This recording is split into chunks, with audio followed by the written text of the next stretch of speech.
जाने देना चाहिए। मैं भी जाना चाहता था, लेकिन सरकार ने रोक दिया और एडमिनिस्ट्रेशन ने कहा कि अभी लॉ एंड ऑर्डर की सिचुएशन अच्छी नहीं है। वहाँ की सरकार, जो उस समय कांग्रेस की सरकार थी, तो उन्होंने, मैं एयरपोर्ट पे उतरता और वो मुझे वापस पकड़ के जो है कभी फ्लाइट से कभी ट्रेन से वापस भेज देते। संभल के हालात अभी बहुत अच्छी नहीं है, हम लोग चिंता में हैं और लगातार पार्लियामेंट में हम लोग कोशिश कर रहे थे इस पर चर्चा हो। मैं तो कहता हूँ कि उत्तर प्रदेश में राष्ट्रपति शासन लगा देना चाहिए, कि उत्तर प्रदेश में कानून व्यवस्था बिल्कुल खत्म हो गई। मैं इस बात से सहमत नहीं हूँ, जाने देना चाहिए। मैं भी जाना चाहता था, लेकिन सरकार ने रोक दिया और एडमिनिस्ट्रेशन ने कहा कि अभी लॉ एंड ऑर्डर की सिचुएशन अच्छी नहीं है। तो हम लगातार परमिशन डाल रहे हैं, जैसे परमिशन मिलेगी जाएंगे, और अगर नहीं जाएंगे तो फिर वहाँ की जानकारी कैसे मिलेगी। मगर मैं याद दिलाना चाहता हूँ, मेरे याद आ गया आपकी बात से, ऐसा सिचुएशन एक बार राजस्थान में भी हुआ। मैं जालोर जाना चाहता, जहाँ मटकी छूने पे इंद्र मेघवाल की हत्या हुई थी। मैं 5 बार गया, मैंने कहा मैं अकेला जाना चाहता हूँ, लेकिन वहाँ की सरकार, जो उस समय कांग्रेस की सरकार थी, तो उन्होंने, मैं एयरपोर्ट पे उतरता और वो मुझे वापस पकड़ के जो है कभी फ्लाइट से कभी ट्रेन से वापस भेज देते। तो ये तो गिव एंड टेक है। भाजपा कांग्रेस कई बार जो है जब अपने अपने स्टेट में होती तो इस तरह दिखाई देती है, जबकि मैं इस बात से सहमत नहीं हूँ।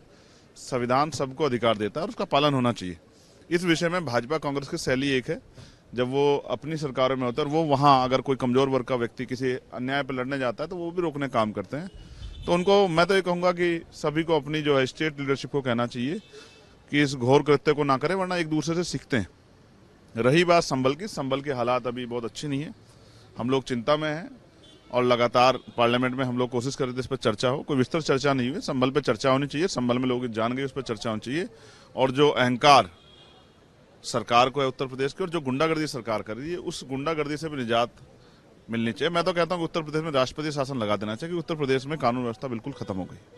लेकिन आज ऑपोजिशन ने वॉकआउट भी किया यहाँ पर लोकसभा में। ठीक है, अब मैं फिर कहूँगा कि हमें जनता के मुद्दों को उठाना है। मुझे अवसर मिला है तो मैंने 0 हावर में सदगुरु रविदास जी महाराज, जो एक ऐसे संत हुए हैं जिनको शिरोमणि की उपाधि मिली और जिन्होंने न्यायपूर्ण और समतामूलक समाज की स्थापना के लिए संघर्ष किया, मुसीबतें झेली, उनकी जयंती को राष्ट्रीय अवकाश घोषित किया, जिसकी मांग उठाई है। क्योंकि प्राइम मिनिस्टर भी वहां जाते हैं और बनारस में एक भव्य कार्यक्रम होता है, पूरे दुनिया से लोग आते हैं। तो मैंने ये भी मांग की, सरकार जब और धार्मिक कार्य पे बजट देती है तो इस कार्य पे बजट दे और हर स्टेट से वहां जाने के लिए ट्रेन अवेलेबल कराए, कि उनके अनुयायी जो हैं वो वहां पहुंच सकें और जाके सदगुरु रविदास जी महाराज जयंती कार्यक्रम में शामिल हो सकें, जन्मस्थली काशी पहुंच सकें।